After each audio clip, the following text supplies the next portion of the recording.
Yang juga sedang ramai diperbincangkan, Saudara, Presiden Prabowo Subianto yang memerintahkan audit terhadap rumah sakit dan pejabat di Papua. Nah, perintah ini merupakan respons Presiden terkait kasus ibu hamil meninggal dunia setelah ditolak 4 rumah sakit di Papua.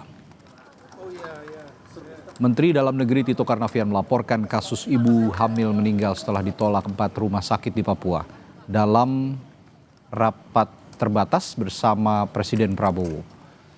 Tito Karnavian bilang Presiden meminta agar kasus serupa tidak terjadi lagi. Prabowo meminta segera dilakukan audit internal rumah sakit untuk mengetahui sumber masalah. Selain rumah sakit, audit juga akan dilakukan terhadap pejabat terkait, termasuk pejabat dinas kesehatan, pejabat provinsi hingga kabupaten.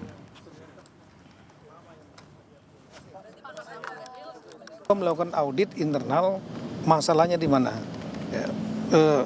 Dikumpulkan rumah sakit itu, termasuk juga pejabat-pejabat yang di dinas kesehatan dan lain-lain, baik provinsi, kabupaten, dan juga yang swasta. Kemudian Menkes dan saya sudah komunikasi, Pak Menkes hari ini dan dari Kemendagri hari ini juga turun ke Jayapura. Pesan dari Pak Presiden jangan sampai terulang lagi hal yang sama, segera lakukan audit untuk mengetahui penyebab masalahnya dan lakukan perbaikan.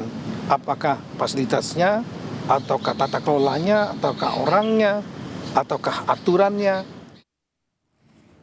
Gubernur Papua Matius Fakhiri mengakui geram dengan kasus rumah sakit yang menolak pasien ini. Gubernur menegaskan seluruh rumah sakit maupun puskesmas yang berada di 8 kabupaten dan 1 kota di Provinsi Papua tidak boleh menolak pasien dengan alasan apapun. Mantan Kapolda Papua ini menyatakan akan mengevaluasi pelayanan di rumah sakit dan mengancam akan mencopot tenaga medis yang menolak pasien. Pelayanan kesehatan itu tidak boleh tawar-menawar lagi. Sehingga kejadian duka ini itu duka kami semua yang ada di Provinsi Papua. Selaku gubernur saya sangat prihatin. Kasus ini tidak boleh terulang lagi. Di kejadian ini kejadian yang menjadi keprihatinan saya mendalam. Dan saya pastikan rumah sakit yang singgah punya ruang pemerintah, minggu depan saya copot semua. Dan Saudara, seorang ibu bernama Irene sebelumnya, Irene Sokoy bersama bayinya yang ada di kandungan meninggal dunia setelah ditolak 4 rumah sakit di Jayapura, Papua.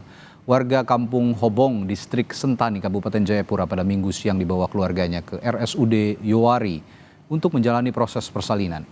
Namun di RSUD Yowari, Ibu Irene tidak dapat dilayani karena tidak ada dokter. Keluarga kemudian membawa ke Rumah Sakit Dian Harapan dan RSUD AB Pura. Namun di 2 rumah sakit ini, Ibu Irene juga tidak mendapatkan pelayanan. Lalu Rumah Sakit Bayangkara, keluarga dimintai uang 4 juta rupiah sebagai uang muka karena kamar BPJS sudah penuh. Karena tidak sanggup membayar uang muka, keluarga berencana memindahkan Ibu Irene ke RSUD Jayapura. Namun karena kondisinya sudah memburuk, Ibu Irene meninggal saat dalam perjalanan.